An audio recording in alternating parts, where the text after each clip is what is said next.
It is the year 2020. Earth has been assaulted by monsters known as the enemies of humanity. In order to deal with this threat, special schools comprised of teenagers with extraordinary abilities were formed. These people, who came to be known as the Talented, they have abilities that defy the rules of reality. Among these superpowered individuals was an outlier, someone who was sent to one of these schools despite having no special abilities whatsoever. This is the story of our protagonist, and he attempts to defeat the enemies of humanity through the use of intelligence and manipulation. It may sound familiar to a certain show in certain extents, but it is pretty original for the most part. Our main character is Nano Nakajima, the talentless guy that I had mentioned earlier. He pretty much gets picked on by his class for being powerless, which you would expect in this kind of show. He is called the self-appointed leader. We get the backstory for this reason, and I would say it's pretty damn sad. But after we get introduced to him and some of the bullies surrounding him, the two being flame wielder named Moguo and an ice wielder named Seiya. Shortly after we are introduced to Kyoya and Nana, Kyoya chooses to keep his abilities hidden for the moment, but just from first glance we can tell that he is going to be that guy. Next we get introduced to Nana. The show is literally named after her, so not much I need to say about that, right? Her power is to read minds, which may not be the best power, but I remember thinking when seeing this, I immediately thought that maybe it would be best suited for like team-based combat, and they are in school, so her power I thought was very toxic. She can't turn it on or off. She just hears thoughts whether she wants to or not. She comes into class and instantly has a huge impact. She starts to talk with Nakajima, somewhat building a decent relationship with him, and she just gets, really she gets along with everybody, but he is still somewhat hesitant. When it is announced to the class that they need a class rep, the fire user and the ice user volunteer, and Nana also volunteers Nakajima.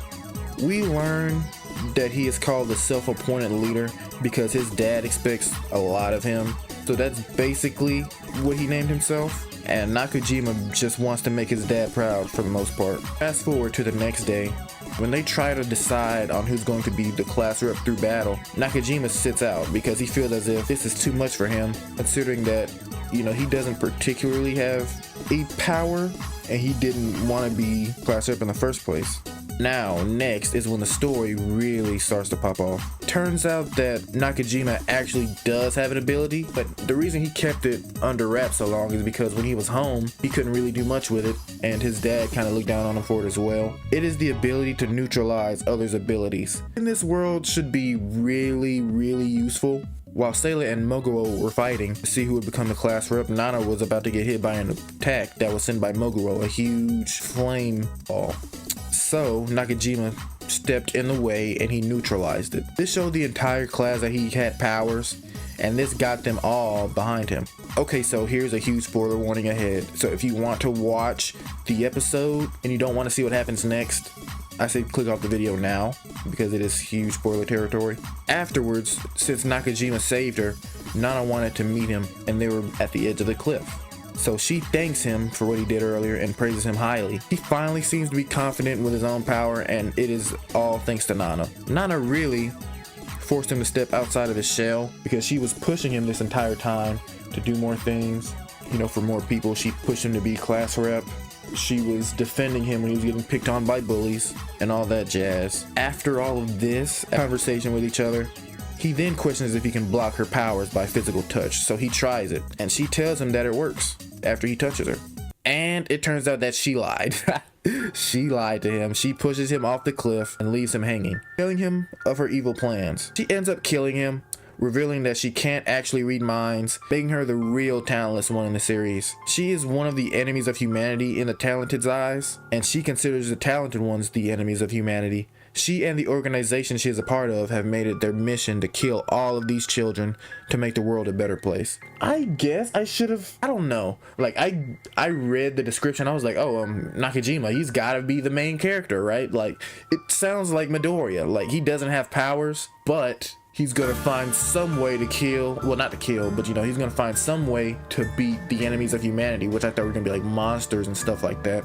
But we were learning all throughout class, and we were getting hints that the enemies of humanity were gonna be like humanoid people too, right? But no, Nana, it is her. She is evil as hell. She kills him, even though he was super nice, bro.